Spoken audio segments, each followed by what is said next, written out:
students. I'm Mrs. Ferraro. I'm going to be one of your teachers for English 9 Honors next school year. As you can see, I am recording from home.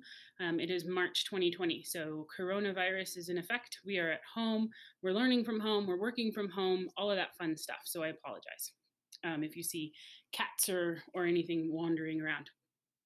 I was hoping to be able to do this with Mr. Carpenter, but because we are in our houses, that's not possible. So I'm going to look and see if I can find a picture so you can at least see his face, which I know he's going to love. Oh, and here it is. So this is Mr. Carpenter. So we will be your teachers for English 9 Honors next year. So just a quick overview about the course. In the past years, we've had lots of questions and concerns and worries, and there's lots of rumors around, I'm sure, if you have older siblings or friends who have taken the class. So thought I would spend a little bit of time just talking about that. So just a quick deciding, like, is this the class for me? Is this the course that I really want to be taking and committing to for the whole year? So the goal that Mr. Carpenter and I have for you guys for this is to really push your thinking, to see how much you can grow in a year, which can be really uncomfortable, right? Growing requires stretching, and stretching can sometimes be uncomfortable and scary. We're not trying to scare you. We don't want to frustrate and overwhelm you, but we do want to push you. And we want you to think for yourselves. And so that is a very different experience from what I've been told by other students. So instead of looking for the right answers to things, we're really looking for what are you thinking and interpreting and understanding from the pieces that we're reading and the assignments that we're giving you to write. We really want to see you develop your voice as a thinker and as a writer. And so it's not really about having the right answer or getting the right thing, because you think differently than I do. I think differently than Mr. Carpenter does. Everyone thinks differently than Mr. Carpenter does. So, and that's okay, right? We need all types of people. Otherwise, world would be really boring and really, really one-sided. So really pushing yourself to think differently.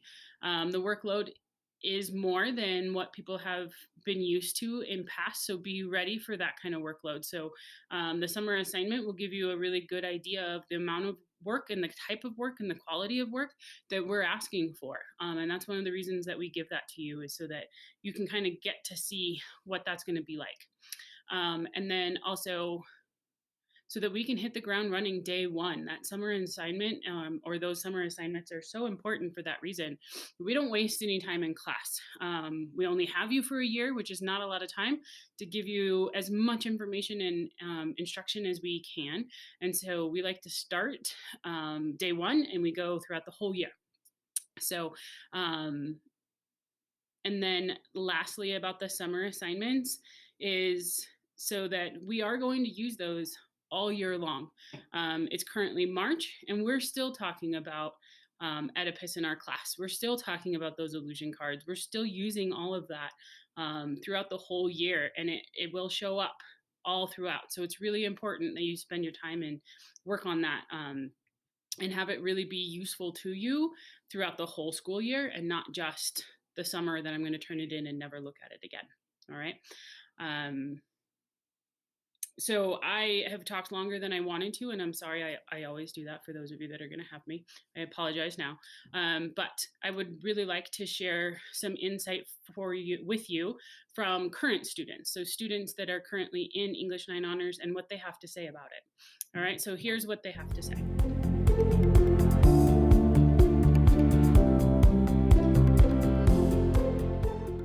I am. Yeah. It's definitely expanded, like, what I've thought about, like, books, and it's kind of, like, expanded my thoughts and ideas on different types of books. So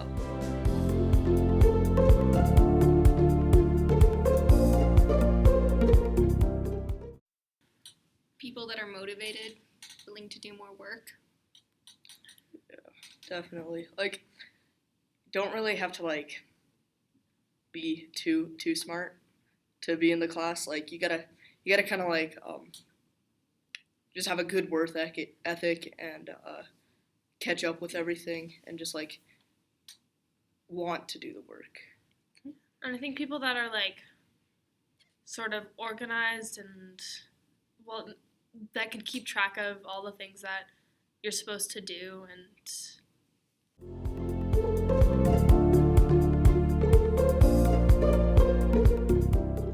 Work and more in-depth work. it's definitely not just like worksheets or like write a few paragraphs every day or something like that. It's more like doing the thinking and the analyzing and maybe not necessarily turning those in, but just like having the ideas ready to go for class.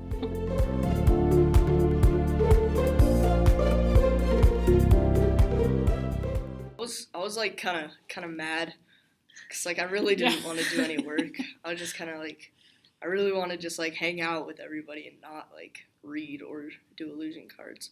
But in the end, it's like really helped because like I got to like know the illusions and like know like how to do things before I got into the class.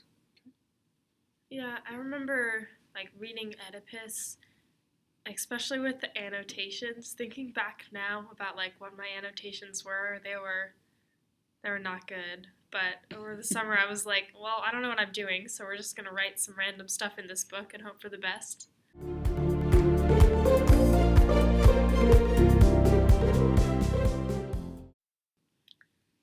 Just don't be like scared to like put your ideas out on the table. And also like a lot of the assignments or the work or like not even stuff I have to turn in, like it's really valuable to do those things and do them for like your understanding and not just so that they can be done and you can get the grade. Because if you understand it, it'll make all of the like later essays or stuff that you have to write a lot easier.